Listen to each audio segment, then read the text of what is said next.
ఆశ్రమ పాఠశాల లోపల మమ్మల్ని అకాడమిక్ ఇన్స్ట్రక్టర్ అని పేరు పెట్టి మా తోటి విద్యని పిల్లలకి అందించడం జరుగుతూ ఉంది. మేము అనేక రకాలుగా ప్రయత్నం చేయడం జరిగింది. ఎమ్మెల్యేల ద్వారా కానీ సీతక్క మంత్రి స్వయాన సీతక్కనే కలిసినప్పుడు మాకు హామీ ఇవ్వడం జరిగింది. ఏంది మేము మా సమస్యని చెప్పినప్పుడు మీ సమస్య సాల్వ్ చేస్తాడని మళ్ళీ ఆమె మన ఫైనాన్స్ సెక్రటరీ సందీప్ సుల్తానియా గారికి ఒక లెటర్ రాతపూర్వకంగా లేదా లెటర్ని ఇవ్వడం జరిగింది. మీకు శాలరీ కంపల్సరీ పెంచుతా, మీకు సిఆర్టీతో సమానమైనటువంటి శాలరీ ఇప్పిస్తాని ఒక మాట ఇవ్వడం జరిగింది. కానీ ప్రజెంట్ సిచ్యువేషన్లో చూస్తే ఆ ఫైల్ అనేది రిజెక్ట్ చేయడం జరిగింది. ఏ విధంగా ఈ సిఆర్టీకి వీళ్ళకి పొందన లేదు, వీళ్ళకి జాబ్ చాట్ లేదు, ఏది లేదనేటువంటి ఒక ఉద్దేశంతో ఒక కారణంతో ఆ ఫైల్ రిజెక్ట్ చేయడం జరిగింది. కానీ మేము చాలాసార్లు ఎందుకంటే కమిషనరేట్కి వెళ్ళి మా ఫైల్ని పుట్టప్ చేసుకుంటూనే వెళ్తూనే ఉన్నాం. ఒకసారి 1 టైం రిజెక్ట్ అయింది, మళ్ళీ 2nd టైం రిజెక్ట్ అయింది, మళ్ళీ 3rd టైం ఇట్లా మళ్ళీ ఫైల్ని పుట్టప్ చేయడానికి మేము ప్రయత్నం చేస్తూ ఉన్నాం. కానీ ఈ గవర్నమెంట్కి ఎందుకు అర్థం కావట్లేదు?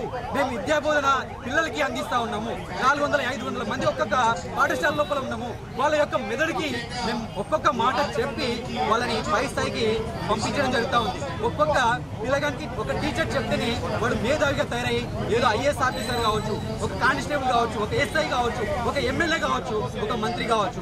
అది మొత్తం ఒక ఉపాధ్యాయుని చేతిలో మాత్రమే ఉంటుంది. ఒక 4 గోడల మధ్య జరిగేటటువంటి ఒక సంభాషణ ద్వారా ఒక విద్యార్థికి విద్యాబోధన చేస్తే వాడు పై స్థాయి లోపల సమాజంలోకి వెళ్ళి ఏదో ఒక న్యాయం చేస్తాడని అనుకుంటాం. కానీ ఈ మంత్రులు విద్యను చదవలేరా? ఈ స్కూల్ చదవలేరా? ఈ గిరిజన ఆశ్రమ పాఠశాల చదవలేరా?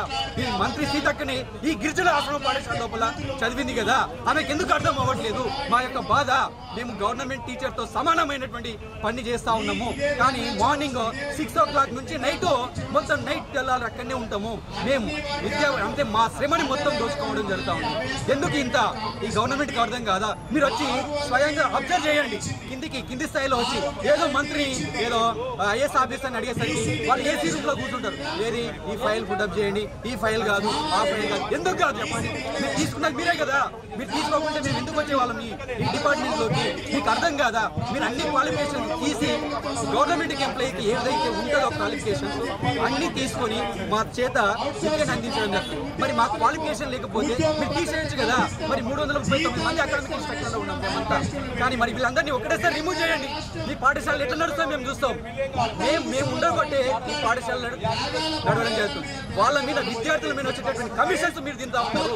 కానీ మాకెందుకు జీతం ఇచ్చట్లేదు? ఒక విద్యార్థికి ఒకటి ఏదన్నా పెట్టేటప్పుడు, ఒక స్కీమ్ పెట్టేటప్పుడు, ఒక సబ్ ఇచ్చేటప్పుడు కానీ, వానికి డ్రెస్సెస్ ఫోటోట్ చేసినప్పుడు కానీ 1000 కొద్ది కమిషన్ తీస్తా ఉన్నాం, 1 కోట్ల కొద్ది. ఆ కమిషన్ మొత్తం మాకు ఇస్తే మేము సంతోషంగా ఉండి విద్యార్థులకు న్యాయం చేస్తాం కదా. ఇప్పటికైనా మా శ్రమ పోయినా పర్వాలేదు, కానీ విద్యార్థులకు అనేది న్యాయం చేస్తా ఉన్నాం. మీరు విద్యార్థుల తరఫున ఆలోచన చేయండి. మేము ఇంకా ఎఫెక్ట్ చెప్తే ఇంకా స్ట్రెంత్ అనేది పెరుగుతుంది కదా.